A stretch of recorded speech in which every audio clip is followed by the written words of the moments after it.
ભરૂચ લોકસભા બેઠક અંગે કોંગ્રેસ સાંસદ જયરામ રમેશનું મહત્વનું નિવેદન કહ્યું 40 વર્ષથી ભરૂચ બેઠક જીત્યા ન હોવા છતાં એ બેઠક અહેમદ પટેલ સાથે સંકળાયેલી છે। ગઠબંધનમાં કેટલુંક આપવું અને કેટલુંક લેવું પડે છે। ભરૂચ બેઠક પર કોંગ્રેસ ન લડતી હોવાથી હું પોતે દુખી। સુરતમાં લોકસભાની ચૂંટણી પહેલા ભાજપમાં ભરતી મેળો તેજ। મોટી સંખ્યામાં આપ અને કોંગ્રેસના કાર્યકર્તાઓ જોડાયા ભાજપમાં।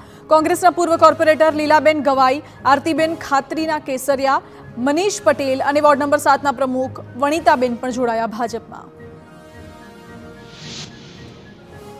બનાસકાંઠાના કાંકરેજમાં કોંગ્રેસના ગઢમાં પડ્યું ગાબડું। કોંગ્રેસના 270થી વધુ કાર્યકરો જોડાયા ભાજપમાં। આમ આદમી પાર્ટીના પણ 20થી વધુ કાર્યકર્તાઓ ભાજપમાં જોડાયા। પાટણથી ઉમેદવાર ભરતસિંહ ડાભીએ તમામને પહેરાવ્યા ખેસ।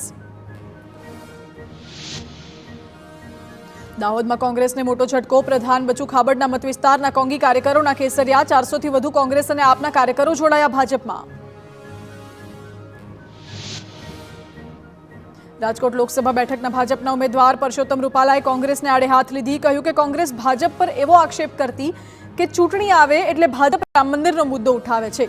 મંદિર બની ગયું છે। કોંગ્રેસને આમંત્રણ આપ્યું હતું પરંતુ કરમની કઠણાઈવાળા આવ્યા નહીં। લોકસભાની ગુજરાતની બાકીની 11 બેઠકો માટે ભાજપનું મંથન। દિલ્હીમાં મળી ભાજપ પાર્લામેન્ટરી બોર્ડની બેઠક। સીએમ ભૂપેન્દ્ર પટેલ, સીઆર પાટીલ અને સંગઠન મહામંત્રી રત્નકાર દિલ્હીમાં। ભાજપ કોર કમિટીની બેઠકમાં 11 બેઠકોના ઉમેદવારો મુદ્દે ચર્ચા। સીએમ પટેલ અને પ્રદેશ પ્રમુખ પાટીલ બેઠકમાં ઉપસ્થિત રહ્યા। ભાજપ અધ્યક્ષ જેપી નડ્ડા, અમિત શાહની અધ્યક્ષતામાં મળી કોર કમિટીની બેઠક। સુરત જિલ્લા કોંગ્રેસના પૂર્વ પ્રમુખ જગદીશ પટેલને 1 વર્ષની સજા। 5 ચેક રિટર્ન કેસમાં 1 વર્ષની સજા। કોર્ટે ચેકની રકમ વળતર સાથે ચૂકવવા કર્યો આદેશ। અમદાવાદ પશ્ચિમ બેઠકના ઉમેદવાર દિનેશ મકવાણાએ પ્રચારના કર્યા શ્રી ગણેશ। દિનેશ મકવાણાએ ભવ્ય બાઇક રેલી યોજી। ધારાસભ્ય અમૂલ ભટ્ટ અને અન્ય કાર્યકર્તાઓએ ઉમેદવાર દિનેશ મકવાણાનું ભવ્ય સ્વાગત કર્યું। માઇનસ બૂથોને પ્લસ કરવા વિશેષ કામગીરી કરાઈ। અમદાવાદ પશ્ચિમ બેઠકને 5 લાખથી વધુ મતોથી જીતવાનો આશાવાદ વ્યક્ત કર્યો।